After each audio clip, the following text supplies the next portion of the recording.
Cette conférence va maintenant être enregistrée.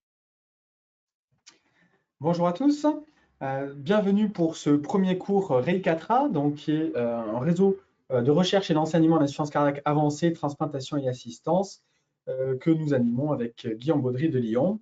Je suis Clément Delmas de Toulouse et je vais donc vous parler ce jour de la définition et de la stratification de l'insuffisance cardiaque avancée. Vous le savez, l'évolution de l'insuffisance cardiaque se fait progressivement d'un point de vue chronique, mais également avec des à-coups qui sont les poussées d'insuffisance cardiaque aiguë, qui peuvent ou non entraîner une hospitalisation, peuvent ou non être responsables d'un décès. Et dans tous les cas, si le patient ne décède pas, on va avoir une altération des capacités physiques, fonctionnelles et potentiellement émotionnelles des patients, qui peut récupérer entre deux poussées, plus ou moins, mais qui va laisser des traces qui vont s'accumuler, aboutissant à l'évolution vers l'insuffisance cardiaque avancée, et puis au final au décès. Je vous invite à lire ce position paper du groupe Insuffisance cardiaque de la Société européenne de cardiologie, publié récemment dans l'European Journal of Heart Failure en 2018, qui est très bien fait et qui reprend tout ce qu'il doit se savoir dans l'insuffisance cardiaque avancée, à mon sens. Donc, quand on parle d'insuffisance cardiaque avancée, finalement, quelle est la définition de celle-ci? En pratique, c'est des patients qui sont insuffisants cardiaques, qui sont sous traitement médical, possiblement avec des devices de type pacemaker, des fibrillateurs, des clips, etc., ou qui ont même bénéficié d'un traitement chirurgical si nécessaire, et qui, malgré tout, ne sont pas contrôlés d'un point de vue symptomatique et pronostique. Donc, on va avoir besoin de recourir à des traitements avancés d'insuffisance cardiaque, à savoir la transplantation ou l'assistance cardiaque chronique, que ce soit mono ou biventriculaire, et potentiellement à des traitements palliatifs, sachant que dans l'insuffisance cardiaque, on va pouvoir évidemment avoir recours, comme dans tout traitement palliatif, à des soins de confort, mais potentiellement, on pourra avoir recours à des formes de traitement invasifs, agressifs, mais sans qu'ils soient curatifs, comme les cures d'inotropes, l'ultrafiltration ou la dialyse péritonéale. Alors, quand on parle d'insuffisance cardiaque avancée, on parle également de formes terminales d'insuffisance cardiaque, d'end-stage heart failure, de formes réfractaires. Tout ceci est équivalent en fonction des équipes et de la littérature. Il est important d'avoir en tête que ce n'est pas rare. Ici, par exemple, la population d'Olmsted, donc aux États-Unis, c'est un comté qui fait 140 à 150 000 habitants. Vous voyez qu'il y a 6 800 patients en insuffisance cardiaque. Et si on applique les critères habituellement retenus pour l'insuffisance cardiaque à ces patients en insuffisance cardiaque, pour définir l'insuffisance cardiaque avancée, on voit que 0,45% à 0,60% de la population générale présente une insuffisance cardiaque avancée, et c'est quasiment 14% de la population des insuffisants cardiaques de ce comté. Quand on regarde les autres études, on est entre 8 et 10% de la population insuffisance cardiaque. Et il est très clair que cette population est probablement en train de grandir du fait de l'augmentation de la population insuffisante cardiaque, de leur meilleure survie du fait des traitements mis en œuvre, et donc potentiellement d'un pronostic plus prolongé, mais possiblement au risque d'augmenter le nombre de patients en insuffisance cardiaque avancée, qui soit estimé à l'ordre de 500 000 patients en Europe. Alors, quand on regarde dans cette population d'insuffisance cardiaque, les patients qui devraient bénéficier d'un traitement d'insuffisance cardiaque avancée, à savoir transplantation ou assistance cardiaque chronique. Et voyez ici sur des patients américains, c'est un petit peu vieux, c'est 2013, mais chez les patients avec une insuffisance cardiaque systolique, c'est 3,5 millions d'Américains. Les patients en 3B ou 4 de la NYHA qui ont moins de 75 ans, donc qui sera accessible à ces projets, c'est malgré tout 150 à 250 000 patients, et clairement, tous ces patients-là ne bénéficient pas des traitements adaptés. Si on regarde à l'Europe, on n'a pas de données fiables, mais une estimation, et on estime à 100 ou 200 000 patients qui devraient bénéficier de ce type de thérapeutique. Alors, la définition récemment mise à jour de l'ESC est la suivante. Donc, il faut un premier point qui est une insuffisance cardiaque avec des symptômes sévères et persistants, donc classe 3 ou 4 de la NYHA. Une dysfonction cardiaque sévère qui peut être définie par une dysfonction systolique avec une fraction d'éjection inférieure ou égale à 30%, ou une dysfonction VD isolée, ou une pathologie valvulaire ou congénitale qui est non opérable, ou la persistance de chiffres de NT-proBNP ou de BNP très élevés, voire d'une dysfonction diastolique ou structurelle sévère associée avec l'élévation de la NT-proBNP. Cette définition considère donc les insuffisances cardiaques à fraction d'éjection altérée, mais également les mid-range et les fractions d'éjection préservées. Il va falloir un troisième point qui est les épisodes de congestion pulmonaire ou systémique qui nécessitent des hautes doses de diurétiques IV ou une association, ou des cures d'inotropes ou de vasopresseurs. On pourra considérer dans ces épisodes d'insuffisance cardiaque aiguë récents, l'épisode d'arythmie maligne, il faut qu'il y en ait eu au moins un au cours de la dernière année. Le quatrième point, c'est une altération des capacités physiques et fonctionnelles avec un test de marche inférieur à 300 mètres ou un pic de VO2 inférieur à 12 ou 14 millilitres en fonction de la présence ou non de bêta-glucans. Il est évident que les critères 1 et 4 peuvent être modifiés par les comorbidités, notamment respiratoires, hépatiques, rénales, mais ce n'est pas grave, c'est important de screener ces patients parce que de toute façon, ils vont nécessiter d'être bilantés et d'avoir un traitement plus agressif pour améliorer leur pronostic, même s'il n'est pas totalement lié au cœur.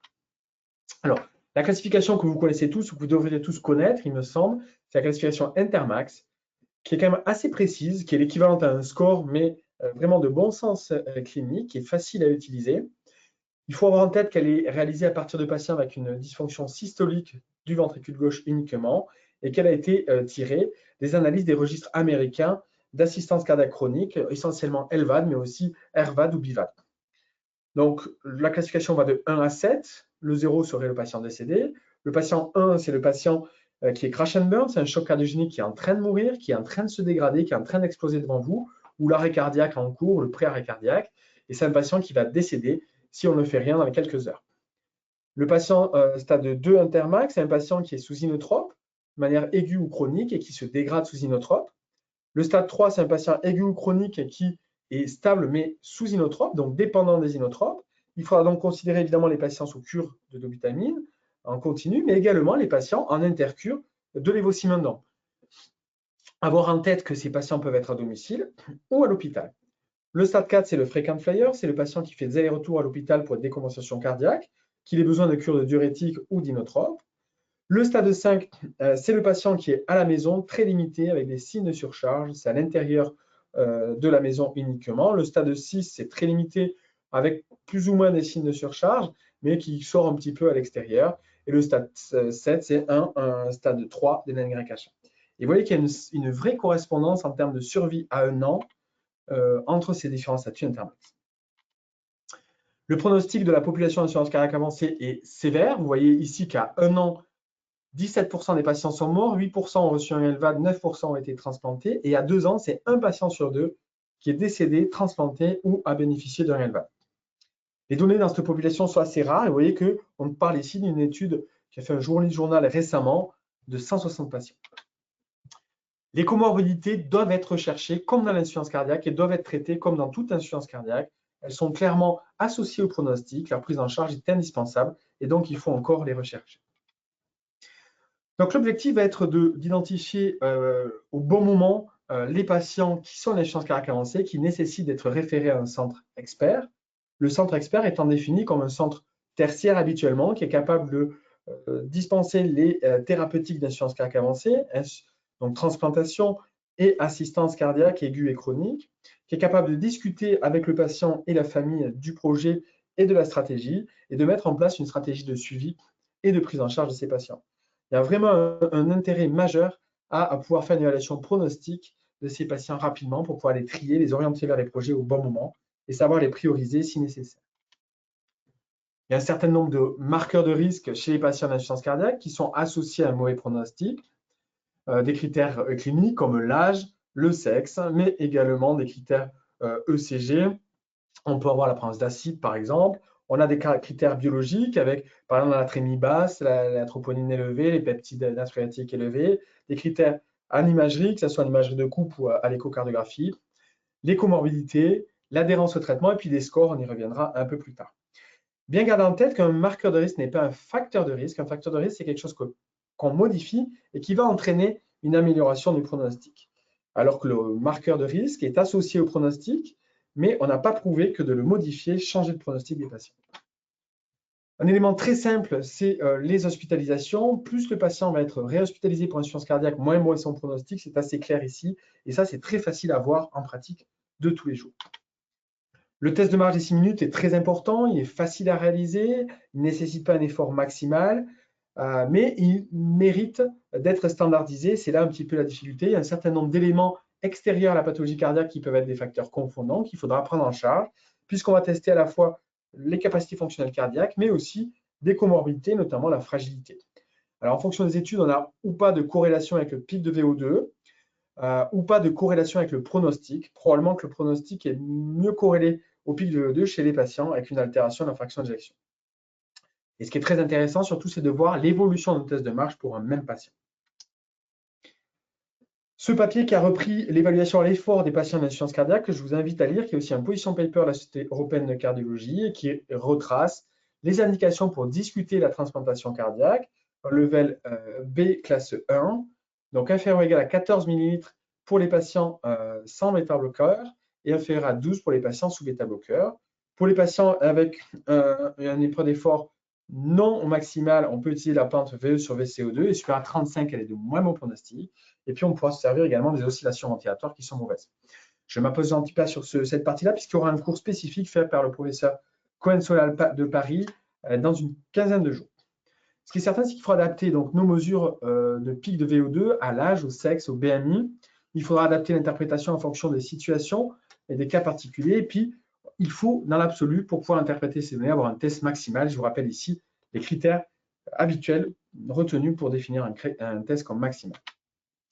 Alors, il y a un certain nombre de scores derrière, avec des paramètres cliniques, biologiques, des paramètres d'imagerie qui existent, et le professeur Trochu nous en parlera dans quelques minutes. Ce qui est important, c'est de screener le plus tôt possible les patients, et ici une étude très intéressante faite par 9 centres européens, à laquelle a participé, si je ne dis pas de bêtises, le professeur Trochu, et qui s'est amusé à regarder chez les patients vus en consultation de piles pour multisites ou défibrillateurs, les patients qui rentraient dans la définition de l'insuffisance cardiaque avancée. Vous voyez, c'est 7%. Donc, on considérait ici une insuffisance cardiaque avancée, un YH à 3,4 et une FE inférieure à 40%, malgré un traitement médical optimal. Donc, une définition sur la FE un peu différente. Et on considérait que les fractions d'éjection altérées. Et vous voyez que dedans, 26% des patients qui remplissaient cette définition auraient dû bénéficier d'une transplantation ou d'un LVAD. Et ça représente 1,5% des patients initialement vus à la consultation pour multisite ou DEF. Donc, ce n'est pas négligeable et ça vaut le coup de les rechercher, notamment chez ces patients-là. Alors, quand faut-il adresser le patient à un centre expert? Il y a un certain nombre de données cliniques, biologiques, d'imagerie, de scores de risque qui existent. On peut tous les combiner. On peut s'aider d'un petit peu tout ça. Ce qui est très important, c'est de les adresser avant qu'on arrive dans les contre-indications de la transplantation et de l'assistance cardiaque chronique, que je vous rappelle ici, et clairement des défaillances rénales, hépatiques, un état fragile, une dénutrition, un cancer, une pathologie infectieuse, des intoxications alcooliques ou autres, font qu'on contre-indiquera ces projets. Et donc, bien penser à les rechercher, les screener et à adresser les patients avant qu'on rentre dans ces contre-indications.